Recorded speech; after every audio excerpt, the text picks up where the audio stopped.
Gold, trusted gold buyers. మీరు తాకట్టు పెట్టిన బంగారాన్ని విడిపించి ఈ రోజు ఉన్న మార్కెట్ ధరకు కొనబడను.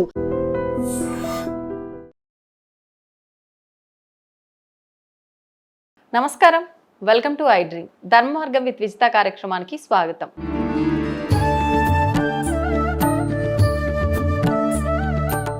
నమస్కారం అండి. మనకు మామూలుగా ఆషాఢ మాసం రాబోతోంది. ఆషాఢ మాసం అనగానే ఎన్నో విశేషమైన విధానాలన్నీ కూడా ఈ మాసంలో ఉండడం ప్రత్యేకం. ముఖ్యంగా మొదటనే తీసుకుంటే వారాహి నవరాత్రులు, తర్వాత బోనాల ఉత్సవం అయితే ఈ నెలంతా కూడా చాలా చక్కగా జరుగుతూ ఉంటుంది. ఇంకొక విధానం, ఆషాఢ మాసంలో ఆడపిల్లలంతా కూడా గోరింటాకు పెట్టుకోవాలి ఖచ్చితంగా అని చెప్పి ఈ విధానం చూస్తూ ఉంటాము. కొత్తగా పెళ్ళయి సంవత్సరం దాటని నూతన వధూవరులు ఎవరైనా ఉంటే అత్తాకోడలు ఒకే గడప దాటకూడదు అనే ఒక విధానం కూడా ఉంది. అమ్మాయిని పుట్టింటికి పంపిస్తూ ఉంటారు.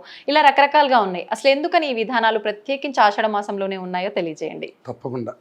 శ్రీమాత్రే నమః. మనకి ఆషాఢ మాసం అనేటటువంటిది చాలా ముఖ్యమైనటువంటి మాసాల్లో ఆకామావై అని మన వాళ్ళు ఒక నానుడి వాక్యం చెప్తారు.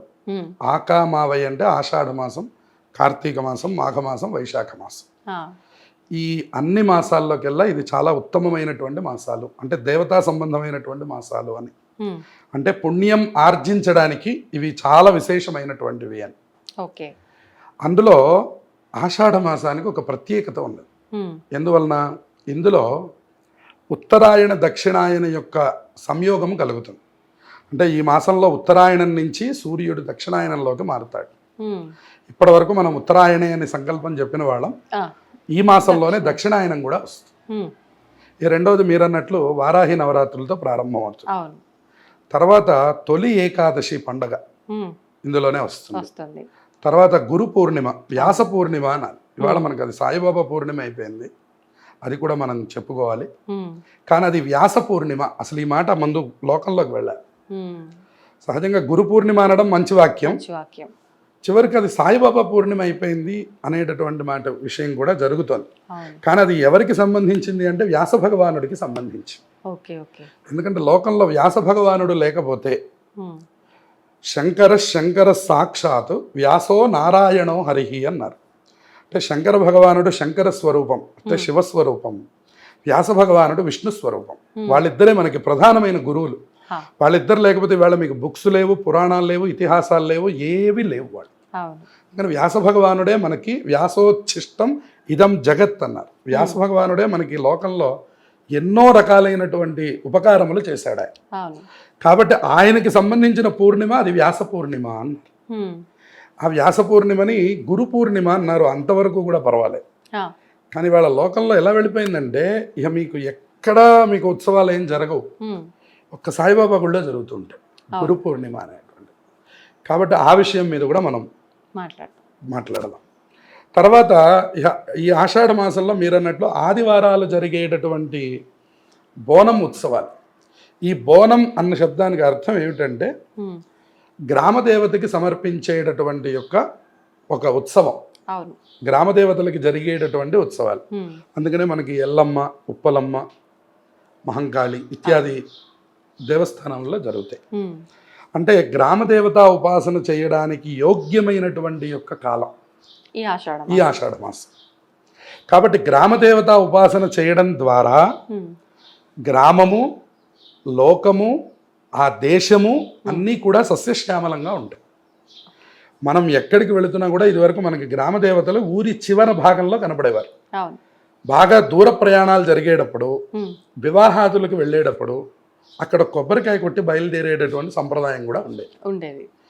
ఇప్పుడు మనం విడి సమయాల్లో గ్రామదేవతల్ని పట్టించుకోవడం అనేటటువంటిది కొంచెం మన యొక్క సమయాల్లో కుదరడం లేదు. అందుకని పెద్దలు మన తెలంగాణ ప్రాంతంలో ఏం చేశారంటే సంవత్సరానికి ఒక ఉత్సవాన్ని అమ్మవారికి జరపాలి. దాంట్లో వాళ్ళు ఏం సమర్పిస్తారు అంటే ఒక కుండలో వేపాకు, పసుపు నీళ్లు, ఒక కుండలో చద్ది అన్నం, పెరుగుతో కూడినటువంటి అన్నం, ఇక మిగిలినటువంటి వాటిని కూడా సమర్పిస్తూ ఉంటారు. ఆయా అమ్మవారి యొక్క విశేషణాలు, కుటుంబంలో వాళ్ళకు ఉన్నటువంటి యొక్క పరంపర, వాళ్ళ పెద్దలు ఏం చేశారు అనేటటువంటి దాన్ని అనుసరించి ప్రతి ఇంటి నుంచి వాళ్ళ దగ్గరలో ఉన్నటువంటి గ్రామదేవతకి బోనం వెళ్ళాలి అనేటటువంటిది ఒక సంప్రదాయం. ఈ సంప్రదాయం ద్వారా ఏం జరుగుతుంది అంటే వ్యాధులు దూరం అయిపోతాయి. ఇది ప్రాంతీయ ఆచారం అండి? ఇది ఖచ్చితంగా ప్రాంతీయ ఆచారం. ఉమ్, ఇది మళ్ళీ మీకు ఆంధ్ర వెళితే మీకు కనపడదు, లేదు. అవును. కర్ణాటక వెళితే మీకు కనపడదు, ఉమ్, ఉమ్, ఇంకెక్కడ మీకు కనపడదు ఇది. అదే. ఇది కేవలం మనకి అవును. తెలంగాణకు సంబంధించినటువంటి ఒక ప్రత్యేకత. అవును. అది నేను మీకు ఇందాక చెప్పినట్టు ఇది గ్రామదేవత ఉపాసనకి యోగ్యమైనటువంటి కాలం. అంతేకాకుండా ఇక్కడ ఆషాఢ మాసాన్ని శూన్యమాసం అని చెప్తారు. అంటే ఈ మాసంలో ఉమ్, ఎప్పుడైనా కానివ్వండి మీకేం వివాహాదులు జరగవు, ఉమ్, ఉపనయనాలు, వివాహాలు, గృహప్రవేశాలు ఏమీ శుభకార్యాలు ఈ మాసంలో ఉండవు. ఎందుకనండి? రీజన్ ఏమైనా ఉందా? ఎందువలన అంటే ఇది సూర్యుడి యొక్క సంచారాన్ని అనుసరించి జరిగేటటువంటిది. ఇది మాసానికి వచ్చిన ఇబ్బంది కాదు. ఇది సూర్యుడి యొక్క సంచారం జరిగేటప్పుడు కలిగేటటువంటి యొక్క విభాగం వల్ల మూల త్రికోణములలో సూర్య భగవానుడు ఉన్నప్పుడు ఉమ్, ఆయన బలం ఉండదు కాబట్టి, ఉమ్, సూర్యుడి బలం లేనిదే శుభకార్యం లేదు కాబట్టి అవును. ఈ మూల త్రికోణాల్లో వచ్చేటటువంటి 3 మాసాలని శూన్య మాసాల కింద చెప్పారు. ఉమ్, ఒకటి ఆషాఢ మాసం, ఒకటి భాద్రపద మాసం, ఒకటి పుష్యమాసం. ఎటువంటి శుభకార్యాలకి ఎటువంటి పనికిరాదు. శుభకార్యాలు జరగవు. ఓకే. అన్నప్రాశనలు, ఇల్లు మారడం లాంటివి ఏవో చిన్నవి చేస్తారు కానీ ఉమ్, ఉమ్, పెళ్ళిళ్ళు లాంటివి కానీ, ఉపనయనాలు, గృహప్రవేశాలు, శంకుస్థాపనలు లాంటివి ఏవి కూడా అందులో జరగవు. చెయ్యరు. అందులో ఇక్కడ ఏమంటున్నాడంటే ఉమ్, ఆషాఢ మాసం ఉపాసనా మాసం అంటున్నాడు. హా, అంటే దేవతా సంబంధమైనటువంటి ఆరాధనను చేయడానికి ఇది చాలా ఉత్తమమైనటువంటి మాసం. ఓకే. దీనివల్ల ఈ సంవత్సర కాలం మొత్తం కూడా విశేష ఫలితాలు వస్తాయి. ఉమ్, అందుకనే ఇక్కడ బోనం ఉత్సవం చేయడానికి గల కారణం. ఈ బోనం గనక మీరు అమ్మవారికి సమర్పించారంటే సంవత్సర కాలం పాటు అమ్మవారు మనల్ని రక్షిస్తూ ఉంటారు. ఓకే. ఎవరిని రక్షిస్తారు? మీ కుటుంబాన్నే కాదు, ఉమ్, ఏ గ్రామంలో జరుగుతున్నాయో ఆహా, ఆ గ్రామ దేవతలు మొత్తాన్ని కూడా అందరినీ రక్షిస్తారు. ఓ, విశేషించి ఇప్పుడు మన ప్రాంతం అంతా మనకి బోనం ప్రతి ఇంటి నుంచి చిన్న చెంబు దగ్గర నుంచి కూడా మొదలు పెడతారు. అవును, అవును, ఏదో వాళ్ళకి తోచినటువంటిది సమర్పిస్తారు. వాస్తవం. దాని ద్వారా సంవత్సరం అంతా కూడా గ్రామదేవత యొక్క అనుగ్రహం కలుగుతుంది. ఉమ్, ఈ కరోనా లాంటి మహమ్మారీలు కానివ్వండి, అవును. మసూచి అని ఇదివరకు ఇంకా చాలా పెద్ద పెద్ద వ్యాధులు ఉండేవి, మందులు లేవు వాటికి. అటువంటి వస్తే ఇప్పుడు రామారావు గారి అబ్బాయి దగ్గర నుంచి ఆ సమయంలో వెళ్ళిపోయిన వాళ్ళే, ఎందుకంటే వైద్యం లేదు. కాబట్టి అటువంటి వ్యాధులు ప్రబలకుండా గ్రామదేవత సరదా మనల్ని రక్షిస్తూ ఉంటుంది. ఓకే. ఓకే. అందుకనే వాళ్ళకి ప్రత్యేకమైనటువంటి పేర్లు పెడతారు. ఉమ్, అంకమ్మ, ఉమ్, తర్వాత ఉప్పలమ్మ, అవును. ఇటువంటి ప్రత్యేక నామాలు ఉంటాయి, అసలు మనం ఎక్కడ విన్నటువంటివి. కాబట్టి అటువంటి గ్రామదేవత ఉపాసనలు చేయడానికి యోగ్యమైనటువంటి కాలం. ఉమ్, ఇక మనం తొలి ఏకాదశిలోకి వెళ్ళేసరికి ఏమవుతుంది? విష్ణుమూర్తి యొక్క శయనంలోకి వెళ్ళి చాతుర్మాస దీక్ష. చాతుర్మాస్యంలోకి వెళ్ళేటువంటిది. అవును. ఇక్కడ చాతుర్మాస్యాలు అంటే అర్థం ఏమిటి అంటే ఉమ్, ఆషాఢమాసం, శ్రావణం, భాద్రపదం, ఆశ్వీయుజం 4 మాసాలు పూర్తయితే కార్తీక శుద్ధ ఏకాదశి రోజున ఉత్థాన ఏకాదశి అని ఆ రోజున స్వామివారు మళ్ళీ నిద్రలేస్తారు అని. ఉమ్, ఇదంతా నిద్ర అంటే మనలాగా నిద్రపోవడం కాకుండా దాన్ని యోగ నిద్ర అని పిలుస్తారు. ఆ, ఈ యోగ నిద్ర గురించి చండీ సప్తశతిలో చాలా ప్రత్యేకమైనటువంటి స్తోత్రం ఉంది. ఆయన ఎందుకు అసలు అట్లా పడుకోవాలి? పడుకున్నప్పుడు బ్రహ్మాది దేవతలు ఆయన స్తుతిస్తారు. ఆయన్ని స్తుతించడం కాదు, నిద్రాదేవతను స్తుతిస్తారు. నిద్ర అనేటటువంటి ఒక దేవత ఉన్నారు. అవునా? లేకపోతే మనకి అందరికీ నిద్ర పట్టదు. చాలా మంది నిద్ర పట్టదు చూడండి. అవును. రాత్రి 3 అవుతుంది, 4 అవుతుంది, ఒకడికి అసలు నిద్రే ఉండదు. ఉండదు. ఎందువలన అంటే నిద్రాదేవత యొక్క అనుగ్రహం లేకపోవడం. ఉమ్, అందుకని నిద్రదేవత యొక్క అనుగ్రహం ఉండాలన్నా కూడా అందుకే మన వాళ్ళు అన్నీ కలిపి ఒకచోట పెట్టేవాళ్ళు ఇదివరకు. అందుకని విష్ణుమూర్తి ఆరాధనని నిరంతరంగా చేసేవాళ్ళు, ఉమ్, గృహస్థులైనటువంటి వాళ్ళు, రోజు విష్ణు సహస్రనామం చదువుకునేవాళ్ళు, ఇటువంటి ఆరాధనలు చేసేవాళ్ళకి ఆ నిద్రమోహం అనేటువంటి మాటలు లేవు. ఆ, ఎందుకనంటే వాళ్ళు చక్కగా ఆరాధన చేసుకునేవాళ్ళు. విష్ణుమూర్తి అనుగ్రహం అంటే మళ్ళీ నిద్రాదేవత అనుగ్రహం మళ్ళీ ప్రత్యేకంగా అక్కర్లా. ఓకే. విష్ణు అనుగ్రహం ఉంటే అన్నీ ఉన్నాయని అర్థం. అందుకని ఆ తొలి ఏకాదశి రోజున ఆయన శయన ఏకాదశి, ఆయన అందులోకి ప్రవేశించేటటువంటి రోజు. ఓకే.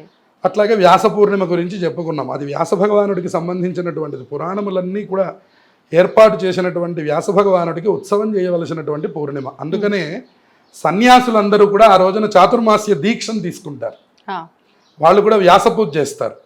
చేసి సన్యాసంలో వచ్చేటువంటి చాతుర్మాస్య దీక్షను చేస్తారు. ఉమ్, ఇదివరకు నిజంగానే 4 మాసాలు ఉండి కార్తీక మాసం వరకు కూడా ఒక చోట ఉండేవారు. ఆ, కాలక్రమంలో అది పక్షములుగా తీసుకొని 4 పక్షములుగా 2 నెలలు ఉంటున్నారు. ఆషాఢం, శ్రావణం 2 నెలలు ఉండి భాద్రపదం నుంచి వాళ్ళు లేచి మళ్ళీ యథావిధిగా సంచారం చేస్తున్నారు. ఎందుకంటే ధర్మానికి అవరోధం కలుగుతుంది. 4 నెలలు ఒక చోటే ఉండిపోతే అవును. ధర్మ ప్రచారం లోకంలో జరగదు.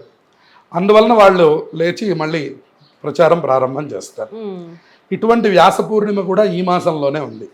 ఇక మళ్ళీ మనం అనుకున్నటువంటిది ఈ కొత్తగా వివాహమైనటువంటి వాళ్ళకి, అవును. ఈ కొత్తగా వివాహమైనటువంటి యొక్క దంపతులు ఆషాఢ మాసం వచ్చేసరికి ఈ కాలం చాలా ప్రత్యేకమైనటువంటిది కాబట్టి ఇందులో సంభోగం కనుక జరిగినట్లయితే, ఇందులో కనుక అత్తాకోడలు కానీ ఒక చోట ఉన్నట్లయితే వాళ్ళకు కూడా ఏదైనా ఉపద్రవం కలుగుతుందనే దృష్టి చేత ఒకచోట వీళ్ళిద్దరూ ఉండరాదు అనేటటువంటి దృష్టిని పెట్టి తప్పకుండా మొదటి సంవత్సరం మీ పుట్టింటికి వెళ్ళడం అనేటటువంటిది ఒక సంప్రదాయాన్ని తీసుకొచ్చారు. దాని ద్వారా వాళ్ళు సర్వకాలంలో ఎందుకు క్షేమంగా ఉంటారని చాలా మంది లోకంలో పట్టించుకోవడం మానేశారు. అత్త కోడలు ఒక దగ్గర ఉండట్లేరు, మూడు పిల్లలు సపరేట్ గా ఉంటున్నారంటే ఇంకా పాటించాల్సిన అవసరం లేదు అనుకుంటున్నారు. కానీ అలా కాకుండా భార్యాభర్తలు కూడా ఒక చోట ఉండకుండా వాళ్ళు కూడా అసలు పుట్టింట్లో ఉండి వాళ్ళు కూడా కొంత దూరంగా ఉండడం అనేటటువంటి కాలం చెప్పారు. ఇక్కడ అత్త కోడళ్ళని ఎందుకు చెప్పారంటే మొగుడు పెళ్ళాలు దూరంగా ఉండాలని చెప్పకుండా అత్త కోడళ్ళని చెప్పారు. కానీ అసలు ఉండాల్సింది ఎవరు? హస్బెండ్ వైఫ్, భార్యాభర్త. అందుకని ఇది అత్తగారి మీద పెట్టి నెపని చెప్పారు. కాబట్టి ఈ వీళ్ళిద్దరు కనుక ఇట్లా ఉన్నట్లయితే జీవితాంతం సుఖంగా ఉంటారు అనేది అర్థం. ఇక గోరింటాకు విషయానికి వస్తే ఇది ఒక పెద్ద పండగ. ఇది కొన్ని సందర్భాల్లో మాత్రమే గోరింటాకు పెట్టుకోవడం అనేటటువంటిది ప్రత్యేకంగా చెప్పారు. మన వైపు తక్కువగా ఉంది కానీ ఉత్తరాదిలో మెహందీ అనేటటువంటి పెద్ద ఉత్సవం. ఇప్పుడు అది కూడా మనం తెచ్చుకుంటాం, అది వేరే విషయం. అది పెళ్లిలో తెచ్చుకొని అది ఒక ప్రత్యేకమైన ఒక రోజు చేస్తారు. వాళ్ళు ఏం చేస్తారంటే ఆ రోజున ప్రత్యేకంగా భావిస్తారు. ఎందుకంటే గోరింటాకు ఆడవాళ్ళు పెట్టుకోవడం అనేటటువంటిది ఒక ప్రత్యేకమైనటువంటి సన్నివేశం. అంత ముత్తైదువుకి అత్యంత ముఖ్యమైనటువంటి సుమంగళి వస్తువుల్లో గోరింటాకు ఒకటి. పసుపు కుంకుమ ఎంత ముఖ్యమో గోరింటాకు అంత ముఖ్యం. అంటే ఎప్పుడు ఉండాలి. అందుకనే మీరు అమ్మవారి చేతులు చూడండి. ఊరికే మీరు ఎప్పుడైనా వేషం వేసినా సరే, ఉదాహరణకు అమ్మవారి వేషం ఎవరైనా వేశారనుకోండి, చేతులకి పెడతారు, పాదములకు పారాణి పెడతారు. అంటే ఆవిడ నిరంతరం అలా ఉండేటటువంటి దేవత. అందుకు కదా ఆవిడ అమ్మవారు అంటాం మనం. అందుకని సుమంగళి వస్తువుల్లో ఒకటి ఏమిటంటే గోరింటాకు. ఇది ఆడవాళ్ళు సుమంగళి స్త్రీలు పెట్టుకుంటారు, కన్యలు చిన్న చిన్న పిల్లలకు కూడా పెడతారు. దాంట్లో మన వాళ్ళు చెప్పేటటువంటి సైంటిఫిక్ ఏంటంటే గోరింటాక్కి మనకి రోగనిరోధక శక్తి ఎక్కువగా ఉంటుంది. ఎప్పుడైతే ఈ గోరింటాకు పెట్టుకుంటామో మన శరీరంలో ఉన్నటువంటి ఉష్ణము వీటిని కూడా మార్పు చేస్తుంది గోరింటాకు. అందుకని మగవాళ్ళు కూడా పెట్టుకునేవాళ్ళు. మీరు కొంతమందిని చూస్తే మగవాళ్ళు కూడా గోరింటాకు పెట్టుకునే వాళ్ళు కనబడతారు. అలా పెట్టుకోవచ్చు అంటారా? పెట్టుకోవచ్చు అంటే ఇది వాళ్ళకేం ఆషాఢ మాసం నియమం కాదు. కాకపోతే వాళ్ళు కూడా ఎందుకు ఆరోగ్యం కోసం పెట్టుకున్నారు. అంటే లక్ష్మీప్రదం అన్నారు కదా, ఆడవాళ్ళు పెట్టుకోవచ్చు. ఆడవాళ్ళు లక్ష్మీప్రదంగా పెట్టుకుంటారు, మగవాళ్ళు ఆరోగ్యం కోసం పెట్టుకుంటారు. ఆరోగ్యం కోసం మగవాళ్ళు కూడా పెట్టుకున్నట్లయితే శరీరంలో ఉండేటువంటి ఉష్ణము వాతము ఇట్లాంటివన్నీ కూడా తగ్గేటువంటి అవకాశం. ప్రతిదీ ఇవాళ మనం మెడిసిన్ కోసం పరిగెత్తుతున్నాం, ఇదివరకు ప్రకృతే మనకి మెడిసిన్ అంట. సో మగవాళ్ళు పెట్టుకున్నట్లయితే మనకున్నటువంటి ఏదైతే ఇది ఉన్నదో వాతము ఇత్యాది రోగములు ఉన్నాయో వాటిని కూడా నయం చేస్తుంది. అందుకని కుడి చేతికి పెట్టుకునేవాళ్ళు కాదు, ఎందుకంటే దేవతలకు పూజ చేయాలి. ఎడం చేతికి పెట్టుకునేవాళ్ళు మగవాళ్ళు. పెట్టుకుంటే ఏమవుతుంది, ఇది ఒక ఆరోగ్య విషయంలో వాళ్ళని రక్షిస్తుంది అన్నమాట. ఈ ఆడపిల్లలకు గనక పెట్టుకున్నట్లయితే ఈ సంవత్సరం అంతా కూడా లక్ష్మీప్రదంగా ఉంటుంది. మీరు మిగతా సందర్భాల్లో పెట్టుకోవాలి, అసలు ప్రతి సందర్భంలోనూ గోరింటాకు పెట్టాలని. మీరు అమ్మవారి పూజ చేయాలంటే కూడా ముందు తాను సువాసినిగా మారి తర్వాత అమ్మవారిని అర్చించాలి. అందుకని లలితా సహస్రనామంలో చెప్పారు సువాసిని అర్చన ప్రీత అన్నారు. సువాసిని అయి నువ్వు నన్ను అర్చిస్తే నాకు అది ప్రీతికరం అని చెప్పింది. కాబట్టి శోభన శుద్ధ మానస, శోభన దేవతలు చక్కగా ఉండాలి అంటే అన్నీ అలంకరించుకోవాలి. ఇవాళ మనం మంగళసూత్రం ఏంటి, నల్లపూసలేంటి, తాటంకములేమిటి, మాటీలేమిటి, రకరకాలు ఎన్ని ఆభరణాలు కేవలం స్త్రీలకే ఇచ్చారండి. అటువంటివన్నీ కూడా అలంకరించుకోవడానికి ఇటువంటి గోరింటాకుని ప్రత్యేకంగా పెట్టుకోవడానికి ఈ మాసాన్ని ప్రత్యేకంగా చెప్పారు. ఈ గోరింటాకు పెట్టుకోని తర్వాత ఏది ముట్టుకున్నా కూడా మీకు ఆరోగ్య సమస్యలు రావు. అందుకని స్త్రీలు చాలా దృఢంగా ఉండాలి. ఆరోగ్యం ఎక్కడి నుంచి రావాలంటే స్త్రీ నుంచే పురుషుడికి రావాలి. పురుషుడికి ప్రత్యేకమైన ఆరోగ్యం ఎక్కడుందండి? స్త్రీ పెట్టినటువంటి ఆహారంలో నుంచి కదండి ఆరోగ్యం రావాలి. అందువల్ల మొదటి ఆరోగ్యం ఎవరిది? స్త్రీలది. అందువల్ల స్త్రీలు ఆరోగ్యంగా ఉన్నట్లయితే కుటుంబం ఆరోగ్యంగా ఉంటుంది. కాబట్టి ఆడవాళ్ళందరూ ఆ గోరింటాకును పెట్టుకొని అదొక ఉత్సవంగా, అదొక పేరంటంగా, కేవలం వీళ్ళు పెట్టుకోవడం కాదు, ఇంకా 10 మందికి పంచడం, లేదా 10 మంది ఒక చోట చేరి ప్రత్యేకంగా గోరింటాకు పెట్టుకునే కార్యక్రమం. కొన్ని పాటలు కూడా ఉన్నాయి వాటి మీద. అవునా? ఇలా పెట్టుకుంటే ఇలా జరుగుతుంది కదా అని అనుకునేటటువంటి పాటలు కూడా ఉన్నాయి. వాస్తవమా లేదంటే పరమసత్యం ఇవన్నీ. ఇప్పుడు చూడండి, మనకి పోలాల అమావాస్య అంటారు, అందులో కంద చెట్టుకి పూజ చేస్తుంటారు. ఇలా మన వాళ్ళందరూ అంటే మనం ఏంటి అని అడిగితే లోతుకి సమాధానం, కానీ మీరు అడగకపోయినా కొన్ని ఒక ప్రత్యేక నియమాలు ఉన్నాయి. దాంట్లో మొట్టమొదటిది ఉగాది పచ్చడి. అక్కడి నుంచి మొదలు మనకి ఇది ఎందుకు తినాలండి, ఇప్పుడు ఇది తినకపోతే నాకు సంవత్సరం గడవదా అన్నాం అనుకోండి, ప్రశ్న ఎక్కడి నుంచి మొదలవ్వాలి. ప్రతి దానికి ఒక ప్రత్యేకమైనటువంటి సైంటిఫిక్ రీజన్ ఉంది మనకి. మన పెద్దలు ఇప్పుడు కాదు, వాళ్ళు మహర్షులు కాబట్టి ఏనాడో ఆలోచన చేసింది ఇవాళ పనికి వస్తుంది మనకి. ఉదాహరణకి ఇదివరకు వాళ్ళు గబుక్కును వెళ్ళి కరచాలనం చేయడం కానీ కౌగిలించుకోవడం కానీ ఇదివరకు మన సంప్రదాయంలో లేదు.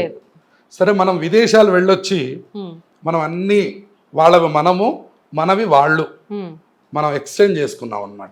మనవి వాళ్ళు తక్కువే. వాళ్ళు ఎందుకు వాళ్ళు ఇప్పుడు కొంచెం భక్తి చూపిస్తున్నారు, కానీ ఎక్కువ మనమే వాళ్ళే అలవాటు చేసుకున్నాం కదా. అంతేగా వాళ్ళు కూడా మీరు చూడండి, మన దగ్గర తక్కువ, కానీ క్షేత్రాల్లోకి వెళ్తే అందరూ ఫారినర్సే ఉంటున్నారు.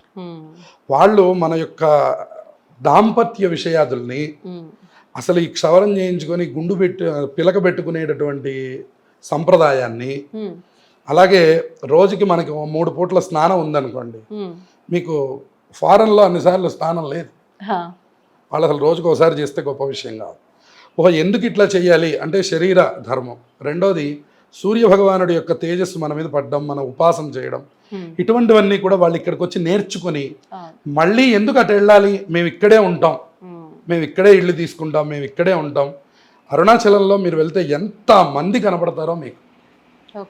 అరుణాచలానికి వచ్చి ప్రత్యేకంగా వివాహం చేసుకునేటువంటి దంపతులు ఎంతమంది? ఫారినర్స్. మనం ఏం చేస్తున్నామంటే వాళ్ళు వాడుకునేటటువంటి షార్ట్లు, వాళ్ళు వాడుకునేటటువంటి వస్త్రాలు, వాళ్ళకున్నటువంటి హెయిర్ స్టైల్స్, ఇవన్నీ మనం తెచ్చుకుంటున్నాం. వాళ్ళేమో జడలేసుకుంటున్నారు, మనమేమో వాళ్ళలాగా ఉంటున్నాం. అందుకని ఏమైపోతుందంటే ఇవంతా కూడాను ఇట్నుంచి అటు మారిపోతుంది. ఇప్పుడు మీరు అక్కడికి వచ్చి తొలి ఏకాదశి వస్తే, మొన్న గీతా జయంతి జరిగితే మీరు ఒక ప్రత్యేకమైన వీడియో చూడొచ్చు. 1000 మంది పిల్లలు కూర్చొని ముక్త కంఠంతో భగవద్గీత చెప్పారు. గణపతి సచ్చిదానంద స్వామీజీ వెళ్ళి అక్కడ చేయించారు ఆ కార్యక్రమాన్ని. 1000 మంది పిల్లలు వచ్చారు. ఎక్కడ? ఫారెన్లో, అమెరికాలో.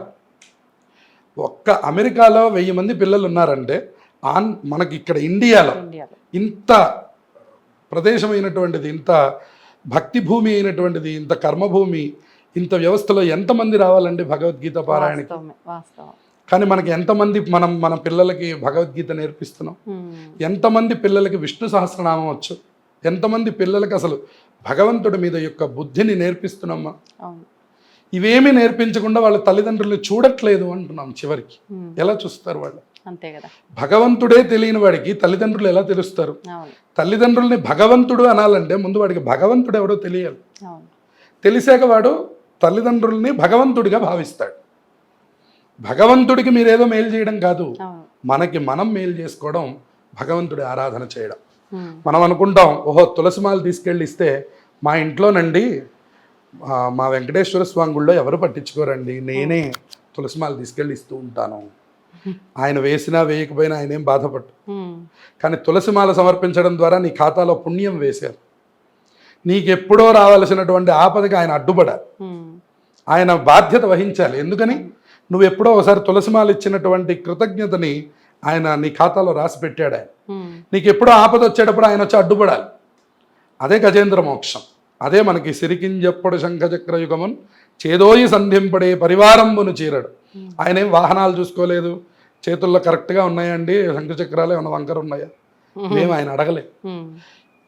ఒంటి మీద ఉన్నటువంటి ఉత్తరీయం కూడా శ్రీకుచోపరి చేలాంచలమైన వీడడు గజప్రాణావనోత్సాహి.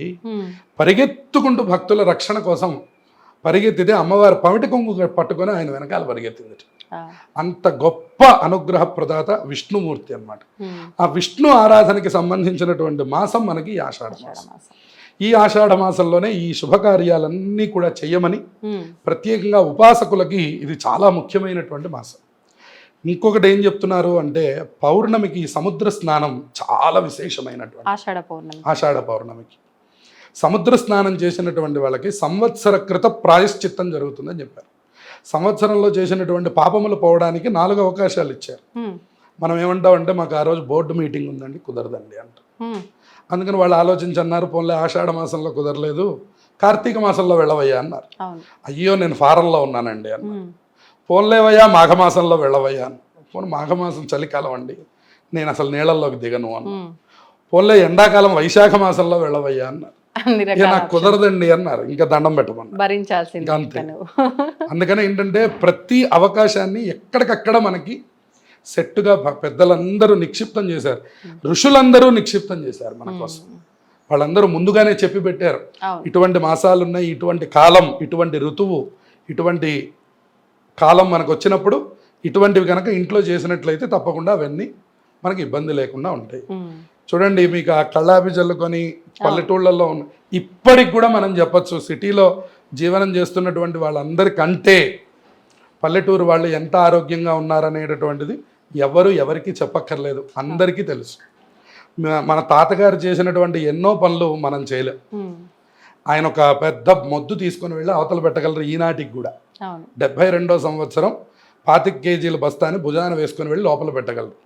మనం పైకి ఎత్తడానికి మనం ఇబ్బంది పడతాం. అందువల్ల ఆ శరీర దారుఢ్యాన్ని సంపాదించడానికి మన పెద్దవాళ్ళు రీజన్ అడగకుండానే వాళ్ళ ఆ పనాన్ని చేసేవాళ్ళు. ఇవాళ మనకు అదృష్టం, ఆ మాట చెప్పేవాడు ఉన్నాడు, ఆ మాట చెప్పించేవాళ్ళు ఉన్నారు, మన దగ్గరికి మన సెల్లులోకి తెచ్చేవాళ్ళు ఉన్నారు. మనం ఎంత అదృష్టం మనకి.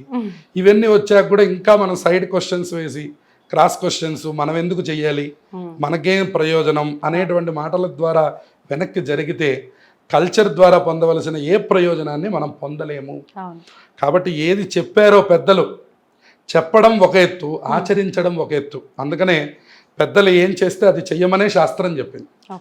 మీ ఇంటి ఆచారం ఏదైతే ఉందో అది మీరు తప్పకుండా ఆచరించండి, అది మీరు ఎవరిని అడగక్కర్లా.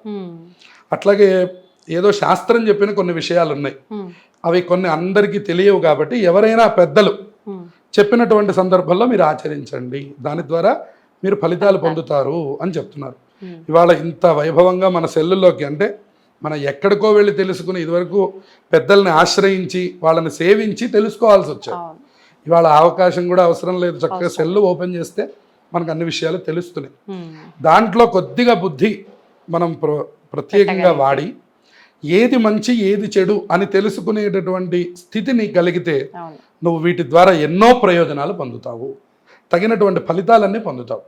ఈ ఆషాఢ మాసం అనేటటువంటిది ఉపాసకులకి ఎంత గొప్పది, ఇందులో వచ్చేటువంటి పర్వదినాలు ఏమిటి, ఇటువంటివన్నీ కూడా మనం చక్కగా తెలియజేసినప్పుడు వాటన్నిటిని వాడుకొని తగినటువంటి మంచి ఫలితాలు అందరూ పొందాలి. మనకు ఆషాఢ మాస ప్రారంభ రోజుల్లోనే వారాహి నవరాత్రులు కూడా రాబోతున్నాయి. అయితే ప్రత్యేకించి వారాహి అమ్మవారి ఆరాధన అందరూ చేయడానికి పనికిరాదు అని చెప్తున్నారు. నిజంగా అందరూ చేయకూడదా? చేస్తే అసలు ఎవరు చేయొచ్చు, ఎలా చేయొచ్చో తెలియజేయండి. వారాహి అమ్మవారి యొక్క ఆరాధన అనేటువంటిది మనకి చాలా తక్కువ కాలం నుంచే ప్రచారంలోకి వచ్చింది. అవునండి. అంతకు ముందర మనకి ఇంత విస్తృత ప్రచారం లేదు. విశేషంగా మనకి యద్యద్ ఆచరతి శ్రేష్ఠ అని ఎవరు ప్రముఖులైనటువంటి వాళ్ళు ఆచరిస్తారో అది ఎక్కువ ప్రచారంలోకి వస్తుంది అని లోకంలో ఒక మాట. అట్లాగే చూడండి, చండీ హోమాలు కూడా ఇది వరకు ప్రాచుర్యంలో లేవు. ఇప్పుడు మన పై తరం వాళ్ళ దగ్గరికి వెళ్ళి మీరు చండీ హోమం ఎప్పుడైనా చేశారా అంటే మాకు తెలియదు అని చెప్తారు. ఎవరో అంటే గొప్ప గొప్ప చాలా అరుదుగా, అంటే దసరాల్లో అటువంటి ముఖ్య రోజుల్లో తప్ప.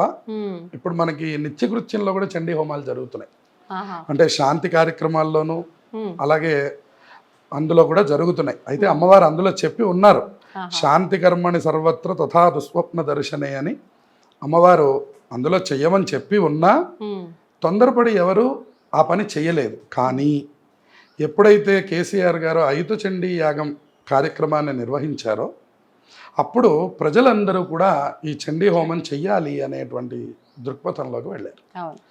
అట్లాగే వారాహి అమ్మవారి యొక్క ఆరాధన కూడా గతంలో మన పవన్ కళ్యాణ్ గారు ఆచరించడం, దాని ద్వారా వారు తగినటువంటి ఫలితాన్ని పొంది ఉత్తమమైనటువంటి మార్గంలో వాళ్ళు వెళుతూ ఉండడం గమనించినటువంటి వాళ్ళందరూ ఇప్పుడు మళ్ళీ మనం వారాహి అనేటటువంటిది ఒక లోకంలోకి ప్రచారంలోకి వచ్చాం.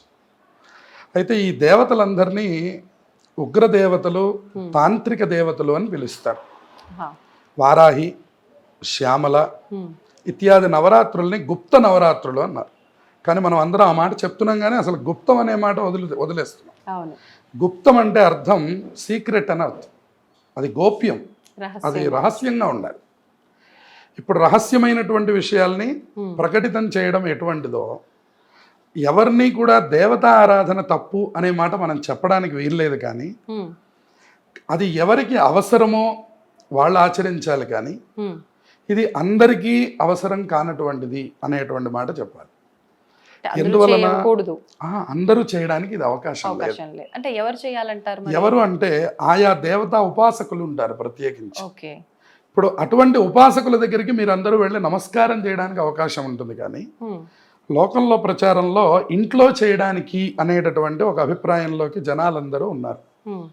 కానీ ఇంట్లో నవరాత్రులు చేయాలి అంటే తగినటువంటి వాతావరణం కూడా ఉండాలి. అయితే ఇప్పుడు మనం ఏం చేస్తున్నాము, సహజంగా మనకి 4 నవరాత్రులు సంవత్సరంలో ఉన్నాయి. ఏమేమిటి? ముందు చైత్రమాసంలో వచ్చే వసంత నవరాత్రులు, ఆషాఢ మాసంలో వచ్చేటువంటి వారాహి నవరాత్రులు, ఆశ్వీజ మాసంలో వచ్చేటువంటి దేవీ నవరాత్రులు, శరణ్ నవరాత్రులు అంటారు. అట్లాగే మాఘమాసం ప్రారంభంలో వచ్చేటువంటి శ్యామలా నవరాత్రులు. ఇవి 4 ఉన్నాయి. ఇందులో 2 గోప్యము, 2 ప్రకటితము అన్నారు. శ్యామల, వారాహి గోప్యంగా జరగాలి. చైత్రమాసము, ఆశ్వీజ మాసము ప్రకటితంగా జరగాలి. ఇవాళ మనం దేవీ నవరాత్రులు ఇంట్లో చేస్తున్నామండి అని అనడం చాలా అరుదుగా కనబడుతుంది. కానీ దేవీ నవరాత్రులు చెయ్యని వాళ్ళు వారాహి నవరాత్రులు చేస్తాను అనడం అది కొంత ఇబ్బందికరమైనటువంటి సన్నివేశం. ఎందువలన? లలిత ఆరాధన లేకుండా మీరు వారాహి అమ్మవారి ఆరాధన కనుక చేసినట్లయితే ఒక్కొక్కసారి మనకి ఇబ్బందులు కలిగేటువంటి అవకాశాలు కూడా ఉంటాయి. అయితే దేవతా ఉపాసన అసలు ఎక్కడైనా ఇబ్బందులు కలిగిస్తుందా అండి అనే ప్రశ్న కలగవచ్చు. దానికి సైంటిఫిక్గా మనం ఒక్కసారి ఏమన్నా అర్థమయ్యేట్టు చెప్పాలి అంటే, మనం వాడుకునే వాటిల్లో హెర్బల్, కెమికల్ అని 2 ఉంటాయి. చూడండి, హెర్బల్ వాడండి, మీకు రియాక్షన్స్ ఏమీ ఉండవు. ఒకవేళ మీకు ఫలితం రాదేమో కానీ రియాక్షన్స్ ఉండవు. కెమికల్ జోలికి వెళ్ళేటప్పుడు మాత్రం కొంచెం జాగ్రత్తగా ఉండాలి. ఎందువల్ల? ఎఫెక్ట్ అవుతుంది. అయితే ఫలిస్తుంది లేదా రియాక్షన్ వస్తుంది. యాంటీబయాటిక్ టాబ్లెట్ ఇచ్చేటప్పుడు కూడా కొంచెం ఇంజెక్షన్ చేసి చూస్తారు. చూసి మీకు ఏమన్నా ఇచ్చింగ్ వస్తుందా, వామిటింగ్ వస్తుందా, ఏంటి అని అడిగి మీ ఒంటికి పడింది అంటే పూర్తి స్థాయిలో ఇస్తారు. అట్లాగే దేవతా ఉపాసనలు కూడా వాళ్ళకి సంబంధించినవి ఉంటాయి. ఇప్పుడు ఇక్కడ మనకి దేవీ నవరాత్రులు చేసే అలవాటు మన ఇంట్లో లేదు. వసంత నవరాత్రులు అంటే ఏమిటో మనకి తెలియదు. ఇవేవి తెలియకుండా వారాహి నవరాత్రులు మా ఇంట్లో చేస్తామండి అనడం సాహసోపేతమైన నిర్ణయం. కెమికల్ని వాడడం లాంటిది. అట్లాగే అందుకని వారాహి అమ్మవారిని ప్రార్థన చెయ్యొద్దు అని ఎవరు చెప్పడానికి వీల్లేదు. అంటే నార్మల్గా నిత్య దీపారాధన చేసుకోవడం కానీ, అమ్మవారికి నమస్కారం చేయడం కానీ వేరు. కానీ ఇప్పుడు చాలా మంది కంద దీపం ఇప్పుడు లోకంలో విస్తృత ప్రచారంగా జరుగుతోంది. కంద దీపం అని, తర్వాత నవరాత్రులు ఇంట్లో చేయడం అని అనేటటువంటిది ఉన్నది. కానీ కంద దీపం నిజంగా విశేషంగా చేయొచ్చు అంటారా? ఉన్నది. అమ్మవారికి ఆరాధనలో ఉపాసనా పరులు కానీ కష్టంలో ఉన్నటువంటి వాళ్ళు కానీ చేయాలి. సహజంగా మనం ఏం చేస్తున్నామంటే కొత్తదనంతో అందరూ ఆచరించాలి అనేటువంటి విభాగంలోకి వచ్చాం. కానీ అది అందరూ అన్ని జోళ్ళకి వెళ్ళకూడదు. చూడండి, మన ఇంట్లో ఉన్నటువంటి కరెంటు బోర్డే మనదే, నేనే డబ్బులు పెట్టి చేయించాను, నేను ముట్టుకుంటాను అనకూడదండి. మనం ఏం చేయాలి? ప్రమాదమే ఎవరిదైనా సరే. ఎలక్ట్రీషియన్ని పిలిపించాలి. అంతే. అయ్యా మీరు అదేంటో చూడండి, మాకు ఫలానా సమస్య వచ్చింది, మీరు వచ్చి మీ పని చేసుకొని వెళ్ళండి. అంతేగాని ఇది నా డబ్బులు పెట్టింది, మా ఇల్లు కాబట్టి నేను ముట్టుకుంటాను ఒకసారి అంటే ఒకసారి ముట్టుకొని చూడండి అని చెప్పాలి. అంతే. అందుకని ఇవన్నీ కూడా ఎటువంటివి అంటే అటువంటివి అన్నమాట. అంటే మీరు దేవీ ఉపాసనని ఎన్నో సంవత్సరములుగా చేస్తూ ఇప్పుడు వారాహి అమ్మవారి యొక్క ఆరాధనని చేస్తే మీకు ఫలితములు సంభవిస్తాయి. కానీ ఈ కేవలం ఇందులో జరిగినటువంటి ప్రచారం వల్ల అమ్మవారు శత్రు సంహారం జరుగుతుంది, భూ సంబంధమైనటువంటి సమస్యలు తొలగుతాయి అవును. లాంటి విషయాల్లో గనక మీరు ఏదైనా ప్రత్యేక ఆరాధనలు గనక ఇంట్లో పెట్టినట్లయితే ఈ కెమికల్ రియాక్షన్ని కూడా మీరు చూడాల్సి వస్తుంది.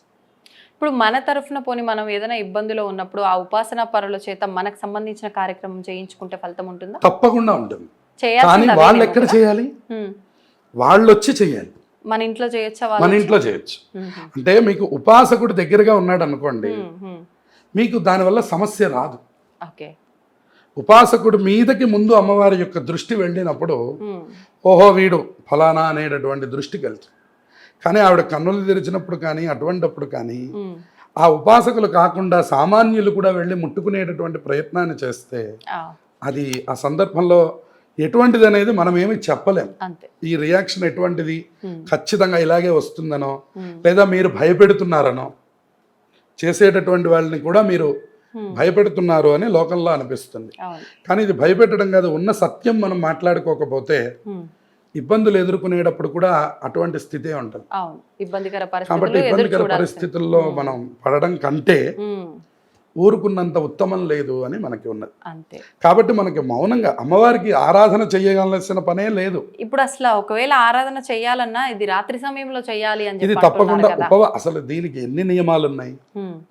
ఇది ఆ ఉపాసకులు కూడా ఎట్లా చేస్తారు, ఉదయం నుంచి 6 గంటల వరకు ఉపవాసం ఉండాలి. 6 గంటల తర్వాత అంటే సూర్యాస్తమయం అయ్యాక చీకటి పడినటువంటి తర్వాత ఇంకా 6 to 9 అంటున్నారు. కానీ ఉపాసకులు అది కూడా ఒప్పుకోరు, 8 గంటలకి ప్రారంభం. ఎందుకంటే కంచి పరమాచార్య స్వామి వారు చెప్పిన మాట ఏమిటంటే రాత్రి దేవతలు అంటారు వీళ్ళని. అందుకనే మీకు కాశీలో కూడా వారాహి అమ్మవారు క్షేత్రపాలకురాలు ఆవిడ. ఆవిడకి రాత్రి సందర్భమైనటువంటి యొక్క పూజలు కార్యక్రమాలు జరుగుతాయి. అందుకని దర్శనం కూడా మీకు డైరెక్ట్గా జరగదు. కాశీలో కూడా మీరు వెళితే ఇలా మీరు వెళ్ళి విగ్రహం ముందర నుంచోలేరు. అంత శక్తి స్వరూపిణి అమ్మవారు.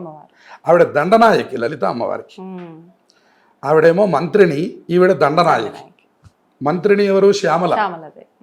దండనాయకి ఎవరు? వారాహి. వీళ్ళిద్దరూ అమ్మవారి యొక్క శక్తులు. ఇప్పుడు ముఖ్యమైనటువంటి యొక్క దేవతను కలిసేటప్పుడు అసలు లలితా సహస్రనామం గనక మీరు చదువుకున్నట్లయితే అసలు మళ్ళీ ప్రత్యేక వారాహి ఆరాధన చేయవలసిన అవసరం మీకు లేదు. మీరు వారాహి అమ్మవారి చిత్రపటం పెట్టుకున్నా కూడా సామాన్య గృహిణులకి మనం ఇచ్చేటటువంటి సూచన ఏమిటి అంటే మీరు పెట్టుకోవడం వారాహి అమ్మవారి యొక్క చిత్రపటాన్నే పెట్టుకోండి. ఆవు నేతితో దీపారాధన చేయండి. సహజంగా వారాహి ఉపాసనలో విప్ప నూనె వాడతారు, విప్ప నూనె.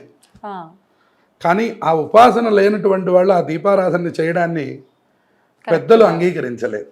అందువల్ల అన్నిటికీ మూలమైన లక్ష్మీప్రదమైనటువంటి దీపం ఆవు నేతితో చేసేటటువంటి దీపారాధన. వారాహి అమ్మవారి చిత్రపటాన్ని ఇంట్లో పెట్టుకొని ఆవు నెయ్యి దీపారాధన చేసి అవకాశం ఉన్నటువంటి స్త్రీలు కానీ పురుషులు కానీ 9 రోజుల పాటు అసలు మీరు దీక్షగా ముందు లలితా సహస్రనామం చదవడం నేర్చుకోండి. అంతకంటే గొప్పదైనటువంటిది ఏది ప్రపంచంలో లేదు. వారాహి అమ్మవారు ఆ అమ్మవారికి ఒక అంగదేవత.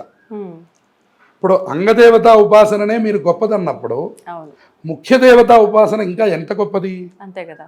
అటువంటి ఉపాసనని మాని కేవలం నేను అంగదేవతా ఉపాసన చేస్తాను అని అనడం అది పూర్తిగా సమంజసం కాదు. అది వాళ్ళ స్థితికి మనం వదిలేయడం. ఎందువలన అంటే ఇది ఎక్కువ ప్రచారం కాకూడదు అని మా ఉద్దేశం కాదు, కానీ దీనివల్ల ఎవరు ఇబ్బందులు ఎదుర్కోకూడదు అనేది మా ఉద్దేశం. అందువల్ల ఖచ్చితంగా ఇది అందరూ చేసే ఉపాసన కాదు అనేటువంటి విషయాన్ని బాగా తెలుసుకొని తప్పకుండా మీరు ఆ 9 రోజులు దీక్ష చేయగలిగితే భోజనాది నియమాలు కూడా లేవు. స్నానం చేసి శుభ్రమయ్యి ప్రతిరోజు రాత్రి 8 గంటలకు కూర్చొని కుటుంబం అంతా చేరతారు. నా ఉద్దేశం 8 గంటలకి అందరూ కూర్చొని అమ్మవారికి ఒక ఆవు నెయ్యి దీపారాధన చేసి ఆ వారాహి అమ్మవారిని ప్రార్థన చేసి అమ్మవారికి ఒక్క లలితా సహస్రనామం పారాయణ చేయండి. మీరు అద్భుతమైన ఫలితాలను చూస్తారు. మానకుండా 9 రోజులు చేయండి. ఈ నవరాత్రులు 9 రోజులు కూడా. విశేషించి ఆషాఢ మాసం అంటేనే మనకి విశేష మాసం అమ్మవారి ఉపాసన. అవును. మన తెలంగాణ ప్రాంతంలో బోనాలు అమ్మవారికి విశేష ఆరాధనలు అవును. చేయడం మనం చూస్తాం. కాబట్టి ఈ సందర్భంలో మనం ఏ రకంగా అమ్మవారి ఆరాధన చేసినా అమ్మవారు మనల్ని అనుగ్రహిస్తారు. కాబట్టి వారాహి నవరాత్రులు అనేటువంటివి కొంతమంది ఉపాసకులకు సంబంధించినవి. కాబట్టి మీ దగ్గర ఉన్నటువంటి దేవాలయానికి వెళ్ళండి, లేదు ఆ ఉపాసకులు ఏదైనా ఇంట్లో ఆరాధన చేస్తున్నప్పుడు మీరు అక్కడికి వెళ్ళి నమస్కారం చేయండి, కానీ ఇంట్లో పెట్టే సాహసం చెయ్యొద్దు అని ప్రత్యేకమైన సూచన. ఒకవేళ మాకు ఇంట్లో చేయాలని ఉందండి, మా దగ్గరలో ఎవరు లేరు, మేము ఎక్కడో అపార్ట్మెంట్లో ఉంటాం, గచ్చిబౌలి, మాకు ఇక్కడ అవకాశం లేదు అంటే తప్పకుండా ఇప్పుడు నేను చెప్పినట్టుగా ఆవు నెయ్యి దీపారాధన చేసి లలితా సహస్రనామాన్ని రాత్రి 8 గంటల సమయంలో చదువుకోండి. దాని ద్వారా మీకు ఉత్తమమైనటువంటి ఫలితాలు వస్తాయి. మీరు ఏ కోరికతో అమ్మవారికి ఈ పారాయణని సమర్పిస్తారో ఆ కోరిక అమ్మవారు తప్పకుండా నెరవేరుస్తుంది. సాధారణంగా వివాహం జరిగిన తర్వాత అప్పగింతల కార్యక్రమంలో ఖచ్చితంగా ఆ అమ్మాయి తరఫున ప్రతి ఒక్కరు ఎంత కఠినంగా ఉన్నోళ్ళైనా సరే ఖచ్చితంగా ఏడవాల్సిందే అమ్మాయిని పంపిస్తున్నందుకు. అంటే వాళ్ళు ఏడవటంలో అర్థం ఉంది, అమ్మాయి ఏడవటమైనా నా వాళ్ళందరినీ వదిలిపెట్టి వెళ్తున్నా అనే ఒక బాధ ఉంటుంది. వీళ్ళైనా అల్లారు ముద్దుగా పెంచుకున్న నా కూతుర్ని ఇంకో కుటుంబంలో పంపిస్తున్నా నేను ఇంకా అనే బాధ వీళ్ళలో ఉంటుంది. కానీ ఇంకా లైఫ్ లాంగ్ తన జీవితం అక్కడే తను బాగుండాలని హ్యాపీగా పంపిస్తే పోయిందేముంది, ఇలా ఏడుస్తూ పంపించడం ఎంతవరకు కరెక్టు అని అంటే ఏం చెప్తారు? అంటే ఇది చాలా సున్నితమైనటువంటి ప్రశ్న. ఎందువలన అంటే సహజంగా మనకి వివాహ క్రతువు అంతా మనం చూస్తే కన్యాదానం ఇచ్చేటప్పుడు కొంతమందికి కళ్ళు చెమరుస్తాయి. కారణం ఏంటంటే అమ్మాయి చేతిని తీసుకొని వెళ్ళి ఇంకొకళ్ళ చేతుల్లో పెడుతున్నాము అన్నప్పుడు ఇక ఈ బాధ్యతని పూర్తిగా నీది అని చెప్తాం. ఇంటి పేరుని మారుస్తాం. ఇక నుంచి ఇప్పటిదాకా ఒక ఇంటి పేరుతో ఉన్నటువంటి స్త్రీకి ఇంకొక ఇంటి పేరు ఇచ్చేస్తాం, గోత్రం మారుస్తాం. ఇక నుంచి మీరన్నట్టు మీ జీవితం అక్కడ అనేటటువంటి మాటని చెప్తున్నాం. కానీ ఇప్పుడు ఒక 20 సంవత్సరాలు 30 సంవత్సరాలు అమ్మాయిని మన ఆడపిల్లగా మనం చూసుకొని సర్వస్వతంత్రాలు మనవి, ఏ పని చేస్తున్నా ముందు మా అమ్మాయి ఉండాలి, లేదా ఇంట్లోకి రాగానే శిరీష అని పిలవడం అలవాటు, లేదా లక్ష్మి అని పిలవడం అలవాటు. ఇలా ఈ అలవాటు అయిపోయినటువంటి యొక్క పిల్లని ఇక నుంచి మళ్ళీ మా ఇంటికి రావాలి అనేసరికి మళ్ళీ కొన్ని పర్మిషన్ల ద్వారా పిల్ల ఇక్కడికి రావాల్సి వస్తుంది. కానీ మీరు పిలిచినప్పుడల్లా రావడానికి అవకాశం లేదు. అట్లాగే మనకి ఆషాఢ మాసం లాంటివి ఏవైనా ఇబ్బందులు ఇట్లాంటివి వస్తే కొన్ని సందర్భాల్లో అసలు రాకూడదు అని చెప్తారు. మరి అటువంటి ఇబ్బందులు ఇహ నుంచి ఎప్పుడైతే భర్త ఒప్పుకోడో, లేదంటే అత్తమావగారులు ఒప్పుకుంటారో ఒప్పుకోరో, ఇటువంటి వాటన్నిటి మీద కూడాను వాళ్ళందరికీ ఆ సమయంలో అది జ్ఞాపకం వచ్చి, అయ్యో ఇదివరకటంత స్వతంత్రం ఇహ నుంచి నేను నా కూతురు మీద నేను ప్రకటించలేను, నువ్వు నాతో పాటు రా, ఒక 1 మంత్ ఫారెన్ వెళ్తున్నాను, నువ్వు కూడా నాతో పాటు ఉండు అనే మాట అనగలరా? స్వతంత్రం ఉండదు. అలాగే మా అబ్బాయి వాళ్ళ ఇంట్లో ఉత్సవం అంటే ఉదాహరణకి ఈ అమ్మాయికి అన్నయ్య గారి ఇంట్లో ఉత్సవం జరిగింది. తల్లిదండ్రులు వెళ్ళి ఒక 4 రోజుల ముందర నుంచి కావాల్సిన పనులన్నీ చూస్తూ ఉంటారు. ఆడపడుచు కూడా ఉండాలని వీళ్ళు కోరుకుంటారు, అది తప్పులేదు.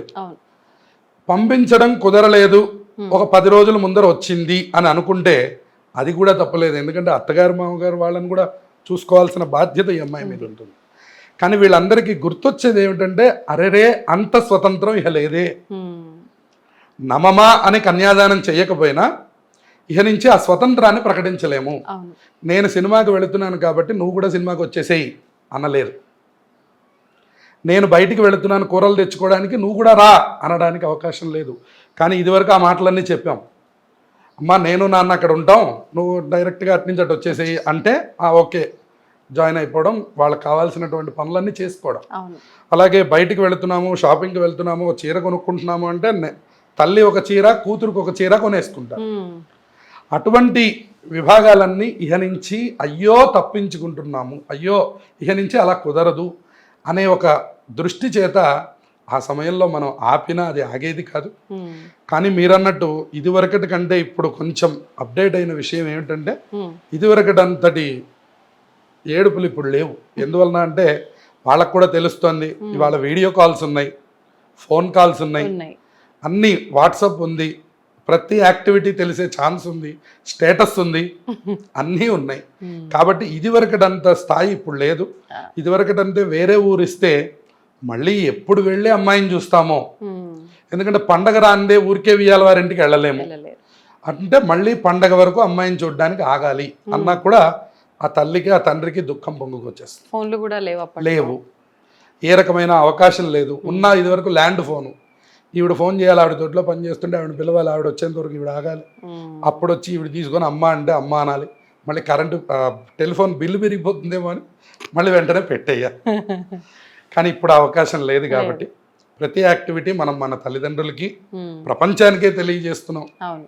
కాబట్టి ఈ సందర్భంలో కొంతమంది స్థిమితంగానే ఉంటున్నారు. ఉమ్. గతంలో మీరు అన్నట్టు ఇటువంటి అంశాల మీద చాలా బాధపడేవాళ్ళు. ఉమ్. అయ్యో కూతురు ఇన్నాళ్ళు మాకు తల్లో నాలికలాగా. చూడండి, కొడుకు యాక్టివిటీ ఇంట్లో తెలియదు, బయట తెలుస్తుంది. కూతురు అంటే తన ఉనికి అంతా ఇంట్లో తెలుస్తుంది. ఎందువల్ల? ఒక తండ్రికి అన్నం వడ్డించాలంటే ఉమ్. అమ్మ బయటికి వెళ్ళింది కూరలకి, నాన్నగారు భోజనానికి వచ్చారు, మధ్యాహ్నం లంచ్కి వచ్చారంటే కూతురు ఉంటే వెంటనే లేచిపెడు. అదే కొడుకు అయితే అవకాశం లేదు, పాపం తండ్రి గారే పెట్టుకుని తింటారు. అందుకని ప్రతి విషయంలోనూ కూతురు అనేసరికి తల్లో నాలుక, మనకి ప్రతి విషయంలో ముఖ్య పాత్ర కూతురుది. ఉమ్. కాబట్టి అటువంటి కూతురు ఇక నుంచి మనం పిలిస్తే వచ్చే అవకాశం లేదు అనేటటువంటి బాధ ఉమ్. ఈ అప్పగింతల సమయంలోనే వస్తుంది. కారణం ఏంటంటే ఆ మాటలన్నీ అక్కడ చెప్తారు. ఆ. ఇన్నాళ్ళు నేను పెంచాను, ఇక నుంచి నీకు అప్పచెప్పేస్తున్నాను, అవును. ఇక నుంచి నీతో పాటే నడుస్తుంది, నువ్వు ఎటు నడిస్తే అటు నడుస్తుంది. అంతేగా, ఫారెన్ వెళ్తే ఫారెన్ వెళ్ళిపోతుంది, బెంగళూరులో కాపురం పెడితే బెంగళూరు వెళ్ళిపోతుంది. మేమేదో ఇక్కడ విజయవాడలో ఉంటాం, వాళ్ళు ఎక్కడో బెంగళూరులో ఉంటారు. ఉమ్. మీరు ఎప్పుడు వస్తారో మేము ఎప్పుడు వస్తామో, ఈ ఉద్యోగాలు ఎటువంటివో, వీటన్నిటి రీత్యా వాళ్ళకు కొంచెం బాధ కలుగుతుంది. కాబట్టి అది ఏడుస్తూ పంపించడం అని కాదు, అసలు మనం రావడమే ఏడుస్తూ వచ్చాం లోకంలోకి. కాబట్టి ఇటువంటి వాటిల్లో ఒక శుభతరుణం ఏమిటంటే ఉమ్. వాళ్ళు అంత బాధతో ఉన్నారంటే అంత ప్రేమతో ఉన్నారని. వాళ్ళ మధ్య అనుబంధం అనుబంధం అంత గొప్పదా. అంటే ఏడవని వాళ్ళు అనుబంధం లేని వాళ్ళని కాదు, వాళ్ళ మనసు అంత దృఢంగా ఉందని. కొంతమంది మనస్సు సున్నితంగా ఉంటుంది, వెంటనే భావోద్వేగం వచ్చేస్తుంది. కాబట్టి ఇటువంటిది కానీ తప్పించి అసలు అమ్మాయి ఎక్కడికి వెళ్ళలేదు, అమ్మాయి ఎప్పుడూ వస్తూనే ఉంది. ఇవాళ అసలు ప్రపంచం ఇంకా మారిపోయింది. కాబట్టి అన్ని విధాల అప్పగింతలు అనేటటువంటిది ఒక చిన్న యాక్టివిటీనే తప్ప ఏ రకంగానూ బాధకు అవకాశం లేదు. ధన్యవాదాలండి. శుభమస్తు. దీన్ని తవ్వండి, తవ్వుతూనే శివలింగం. పరమాత్మకు జీవా సరే, దాన్ని అట్లా కప్పేసేయండి, చూపించదండి. Krishna is there. మూర్తి పూజ కాదు, సాక్షాత్ బ్రజేంద్ర నందన భగవాన్ ఉన్నారు మూర్తిలో. ఏమీ ఆశించకుండా ఆరాధించే వాళ్ళు కూడా ఉన్నారా ప్రభుజీ? నిజమైన భక్తి అంటే మనకు తెలియదు కాబట్టి